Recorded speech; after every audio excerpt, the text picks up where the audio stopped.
IPL தொடர்ல இன்னைக்கு நடக்கவிருக்கிற qualifier 1 போட்டியில புள்ளி பட்டியல முதல் 2 இடங்கள்ல இருக்கிற கொல்கத்தா நைட் ரைடர்ஸ் மற்றும் சன்ரைசர்ஸ் ஹைதராபாத் அணிகள் பல பரீட்சை செய்ய இருக்காங்க.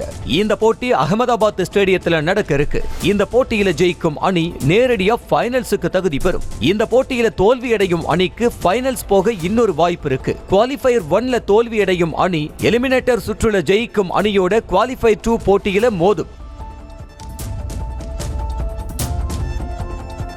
தோனி ஓய்வு பெறுவது குறித்து பலர் தங்களின் சொந்த கருத்துக்களை தெரிவிச்சு வர்ற நிலையில தோனி ஓய்வு தொடர்பான முடிவுகளை எடுக்க சிஎஸ்கே நிர்வாகம் கிட்ட கால அவகாசம் கேட்டு இருக்கிறதா செய்திகள் வெளியாகி இருக்கு. இந்த நிலையில கால் தசைநார் அறுவை சிகிச்சைக்காக தோனி லண்டன் செல்ல இருக்கிறதாவும் மருத்துவர்களின் அறிவுரைக்கு ஏற்ப தோனி தனது முடிவை அறிவிப்பாருன்னு சொல்லப்படுது.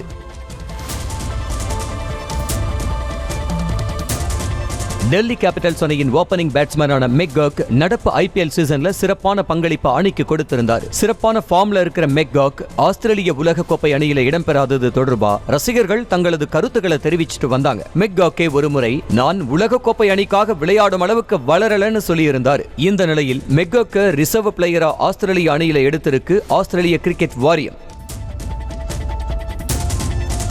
மும்பை இந்தியன்ஸ் அணியின் தொடர் தோல்வி குறித்து மும்பை வீரர்கள் மத்தியில அணியின் உரிமையாளரான நிட்டா அம்பானி பேசின வீடியோ வெளியாகி இருக்கு. அப்போ பேசின நிட்டா அம்பானி இந்த சீசன் மும்பை அணிக்கு ஒரு டிசப்பாயிண்டிங் சீசனா அமைஞ்சிருக்கிறதா சொல்லி இருக்காரு. மேலும் அணியின் உரிமையாளர் அப்படிங்கறத தாண்டி நானுமே மும்பை அணியின் பெரிய ஃபேன். அந்த வகையில நாம இந்த தோல்வி தொடர்பா யோசிக்கணும்னு சொல்லி இருக்காங்க.